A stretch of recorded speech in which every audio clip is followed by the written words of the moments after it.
Hello, everyone. Welcome to episode 6 of the BricksNotes Data Engineering in 5 Minutes series. This is Kriti. In every episode, we focus on one idea, one real world problem, and one practical next step. Today, we are going to answer a question almost every beginner asks. Should I learn SQL first or PySpark? Imagine a retail company with billions of sales records. A business analyst wants to know which products sold the most last month. The question sounds simple. If the data is already organized in a warehouse or lakehouse table, SQL may be the fastest way to answer it. You can filter rows, group by product, calculate revenue, and return the result with a clear query. Now imagine the same company receives raw clickstream files from millions of users. The files are large, nested, incomplete, and spread across cloud storage. The team must clean the records, handle bad data, join many sources, and process everything across a distributed cluster. That is where PySpark becomes powerful. SQL and PySpark are not competing careers. They are two ways of working with data. SQL is a language for describing the result you want. You tell the system what to select, filter, join, group, or calculate.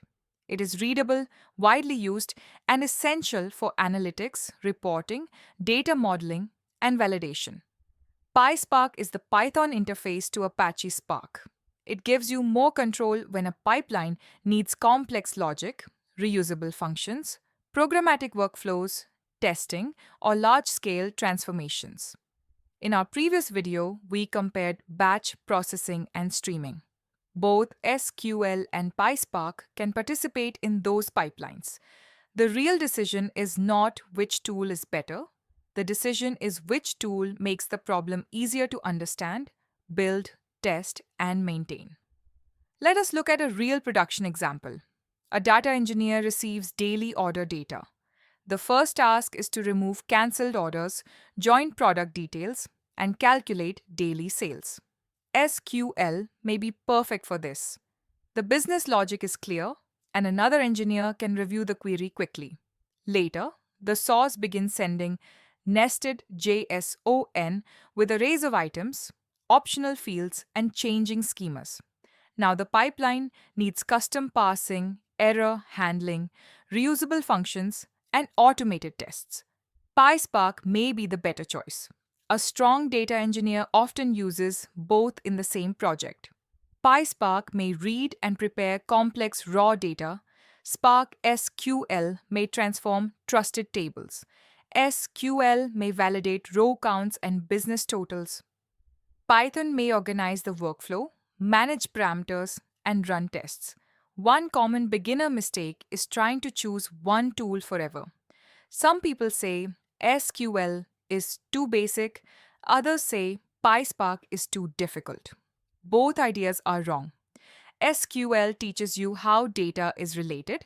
It helps you understand joins, aggregations, filters, windows, duplicates, and data grain. Those concepts remain important even when you use PySpark. PySpark helps you apply the same thinking in a larger program, especially when the logic becomes more complex. So, what should a beginner learn first?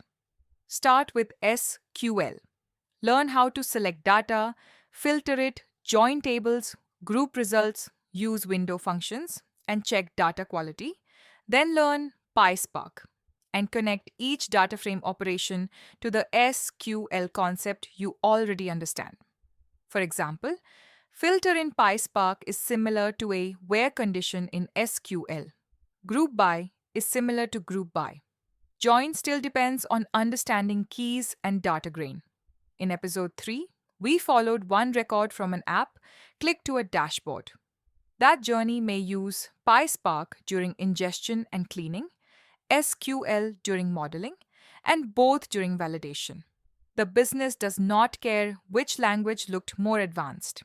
It cares whether the final number is correct, fresh, and trusted. Here is your practical next step.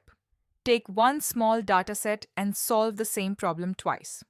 First, use SQL. Then use PySpark. Compare the readability, amount of code, testing options, and performance. Do not ask only which one is faster. Also ask which one will another engineer understand 6 months from now? That is the deeper lesson. The best data engineers are not loyal to one syntax. They understand the data, choose the right tool, and keep the solution simple. Thinking in data engineering explores this mindset in more depth. Start with the problem, understand the data, and then choose the technology. In the next episode, we will compare CSV, JSON, Parquet, and Delta to understand why file format choices can change performance, reliability, and cost. Thank you for watching BricksNotes. Keep learning, keep building, and keep growing.